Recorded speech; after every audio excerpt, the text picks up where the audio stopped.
Welcome guys to my new video, and today I'm going to be teaching you how to get the Security Plus. So I took the exam yesterday and I passed. I'm so happy, and you can too. Before I discuss what the test is about, I just want to recommend that you would know A+ foundations as well as some networking before attempting to take this test. I think CompTIA kind of expects you to know this knowledge as well, so you want to make sure you have those things down. So what to study for and what to look at. If you look at the objectives on CompTIA for the Security Plus, there's probably over 200 terms that you'll be looking at, and it will freak you out. Just know that you need to study each area, and the areas that are completely brand new to you, just really hit on and focus on when you're studying. For me, I grew up researching malware, so all the things with like the boot sector virus and what's a rat, I've been researching them for years, so I know what they are. It didn't scare me at all. But there were some other areas that I said, oh gosh, I really need to look at this and understand it. This is new to me. So just take your time with it. And the topics that may come up will be threat intelligence, encryption, network security, malware, digital forensics, and many more topics. So you need to study each subject, and you got to feel confident before you go into this test. In regards to how I studied, I watched Professor Messer's videos on the Security Plus. I basically would just take notes off of videos of things that were kind of new to me. And then after that, I made flashcards. I made flashcards of like the harder topics that weren't really sticking with me the first time. And then after I made flashcards, I basically just made notes. I kept rewriting the same thing a few times over again so that it would hopefully stick in my mind. I strongly recommend that to someone who's maybe struggles like I do when studying. Just keep writing it at least 3 to 4 times, and I'm telling you, you'll remember it when you're taking the exam. So apart from how to study, what performance-based questions might be on the exam? So I would personally say, know your firewall configuration. They might give you a performance-based question on here's a firewall, here's some hosts, you need to deny these certain ports and connections, and these other ones you need to allow. You know, do you pick TCP or UDP? What do you put for the port number or the IP address? You want to make sure that you're comfortable with that in case you do get a performance-based question. Some other ones you might get performance-based wise, you could get like, here are 5 different attacks, and now you need to describe what attack is taking place, but also what's a solution to prevent that attack from happening again. So know your different viruses, malware basically, and know how to defend them within a corporation. So that's pretty much it, guys. I know this is a small video.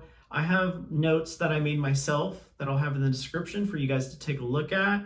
And then I'm also gonna have a quiz after this video that I put together, and that's really hard and difficult, but I think it will get you the best prepared for this test. So good luck, guys, on your journey. I hope you pass this exam. If you have any questions, leave them in the comment section, and I'll get back to you as soon as I can. Thanks, and have a good day, guys. Welcome everyone to the Security Plus practice quiz, and I try to make this as challenging as possible because the test is going to be really hard, and normally you'll get caught between 2 choices to pick from. So I hope this is as realistic as possible for you going into the exam. Question 1. Jake just got hired on as a digital forensics investigator and is learning the ropes. He has been given a device that he must analyze and document. What single process would be the best option for Jake to maintain integrity regarding the copy of data so that no one may modify the data? Is it A, keep all copies of data in a fireproof safe? B, maintain chain of custody? C, keep logs of everyone who handles the data? Or D, use hashing to authenticate evidence?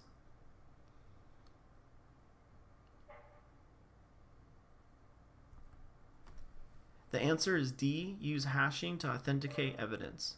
This is the answer since hashing has few collisions, is deterministic, and any changes to the input will change the output of the hash. A fireproof safe is recommended to be inside the lab. However, a fireproof safe is meant to prevent theft of the data and to protect data against any fires. Maintaining the chain of custody is essential for evidence to be applicable in court and shows a judge that you can trust the evidence being presented. Chain of custody actually deals with the authentication of hashing. However, the question was asking for a single process, and chain of custody deals with a series of steps. Logs would help, but in forensics, you want the least amount of people handling the data to ensure integrity and security. Question 2. An employee working at a hospital in the finance department opens an email and sees an attachment from an unknown user. The attachment is titled New Finance Program, and the email seems to be from the company. The employee then downloads the file and opens it. Later that day, files become locked with a warning message appearing on the screen stating, if you don't send 5,000 in Bitcoin to this address, then you will permanently lose all files on your system. What initial attack was performed that started this entire situation to occur? A. Phishing. B. Ransomware. C. Phishing. Or D. Worm. The answer to question 2 is C. Phishing is an attacker posing as a legitimate entity, normally through email or other formats, to gain unauthorized access or data. Phishing is phishing but done over the phone. Ransomware is malware that locks or even encrypts files in exchange for a payment to release the files back to the victim.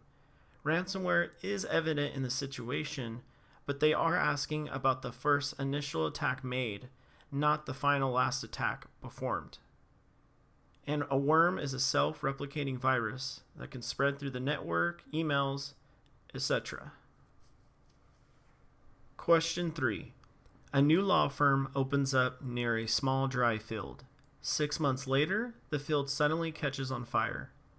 Everyone in the law firm is asked to evacuate the building as the fire alarm is pulled.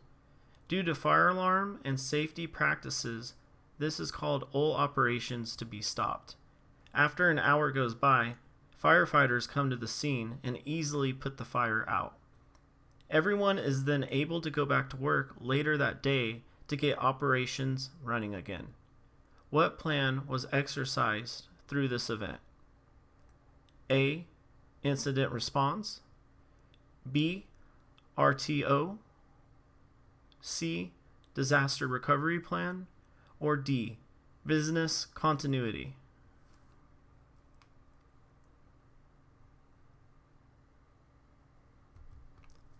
The answer to question 3 is D. Business continuity.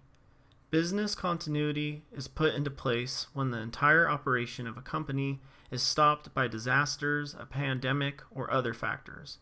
The goal is to get the business back up as soon as possible. Incident response is called in when cybersecurity issues or emergencies arise.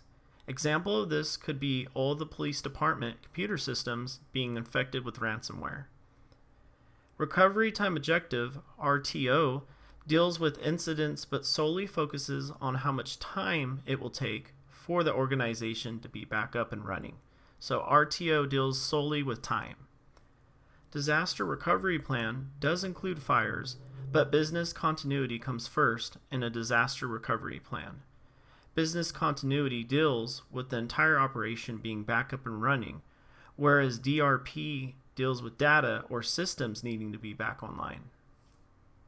Question 4. A pen tester has been hired to run a vulnerability scan for a business to find any vulnerabilities. Management gives the pen tester no information at all about the company. What type of setting is the pen tester dealing with? A. Black box. B. White box. C. Gray box. Or D. John the Reaper.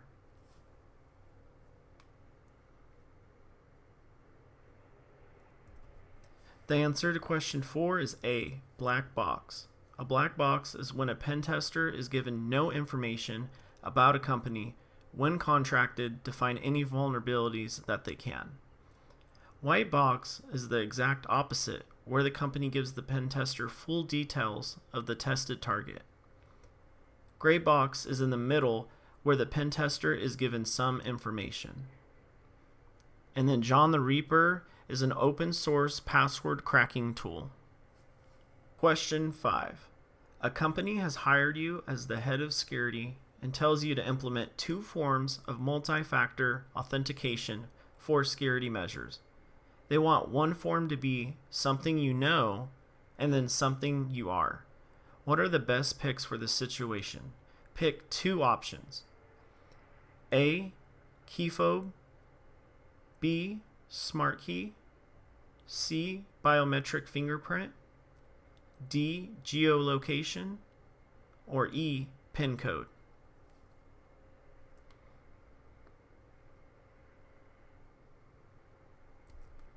The answer to question 5 is C and E. Something you are would be a part of your body or who you are, such as a fingerprint, retina eye scan, voice recognition, etc. Something you know could be a password, a phrase, PIN numbers. A keyfob, aka hardware token, would be something that you have. A smart key would also be something that you have. And then geolocation would be somewhere you are. Question 6. An employee was caught accessing the dark web and going on inappropriate websites. This violates multiple company policies, and the employee was terminated the next day. Later that week, on his old work computer, a file was executed and started deleting important data. What was used to access the dark web, and what did the terminated employee place on his work computer? A. Firefox and a Trojan. B. PowerShell and a backdoor. C. A virtual machine and a rat. Or D. Tor and used a logic bomb virus. The answer to question 6 is D. Tor and a logic bomb. Tor is used to access the dark web, and a logic bomb is a virus that goes off at a certain time and day. Firefox is a web browser, but you can use Tor through your web browser, but I won't recommend this. A Trojan is malware that is attached to another program to hide from detection. PowerShell is a command line used in Windows and has nothing to do with the dark web. A backdoor is installed and gives an attacker full access to the system. A virtual machine runs OS in a contained environment for testing or other purposes. And then a rat is a Trojan that gets remote administrative privileges, and you can do things like turning on someone's webcam. Question 7. Someone in the company is logging in at unusual times and is accessing systems that they shouldn't be. What would you use to catch these type of things happening in real time, and how is this source protecting the company? Is it A. OWASP, B. SIM, C. DLP, or D. Firewall? The answer to question 7 is B. SIM. A SIM collects log data from a range of sources, identifies unusual activities, and takes appropriate action all in real time. A. OWASP is an open worldwide application security project that deals with the most common web application vulnerabilities and security. This information is then shared around the world with others and is free. Data loss prevention essentially prevents and detects data breaches. So anything dealing with leaks, loss, or misuse of data can be caught beforehand. And lastly, a firewall is essentially the primary goal for a network to see activity and security. It's mainly used with an access control list, and its goal is to block some form of connection from happening. Question 8. Over the past year, the percentage of successful phishing attacks through emails at work have increased. Management and security are not happy about this and need to make some changes. You are called to oversee on finding the best solution to fight these attacks. Pick the best solution. A. Use a strong antivirus. B. Harden Windows computers. C. Create security awareness training for all employees. Or D, remove all unnecessary programs running on the system?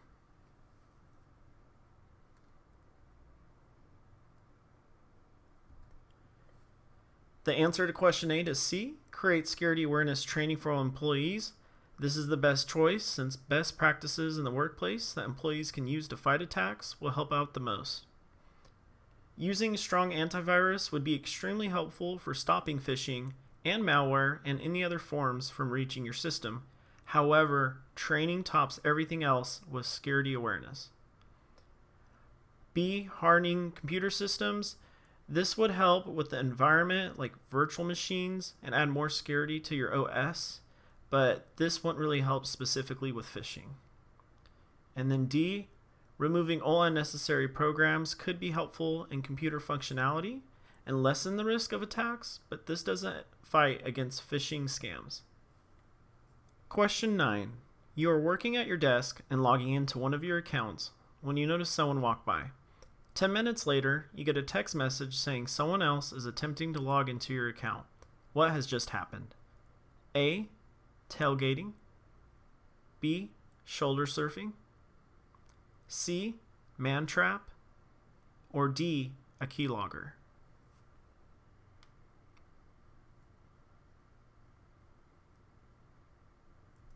The answer to question 9 is B, shoulder surfing.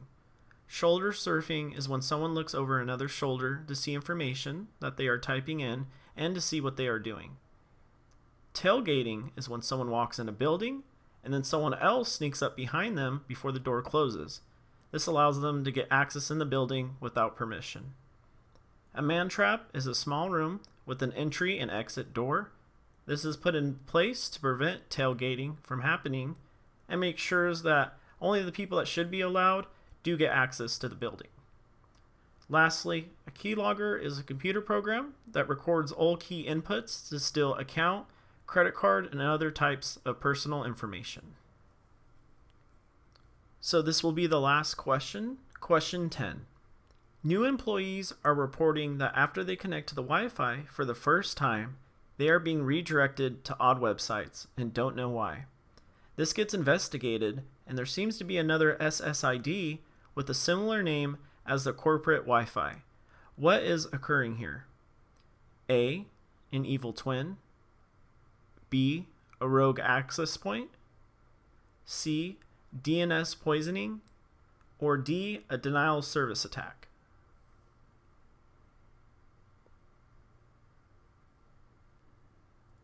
The answer to question 10 is A, evil twin. An evil twin is when an attacker creates a fake access point that seems close to the real thing and causes others to connect to the access point without knowing. The attacker can then steal passwords, redirect users to malicious websites, and more. A rogue access point isn't always done maliciously. An employee may bring a router in to get better Wi-Fi, which is a major security risk and shouldn't be allowed. DNS poisoning occurs when DNS information is modified so that it redirects users to the hacker website. However, DNS spoofing is occurring in a situation which is different. Lastly, a denial of service attack is an attack meant to shut down either a machine or a network. I hope that this small quiz helps you guys out. Let me know how you do in the comments, and I hope that you have a good journey.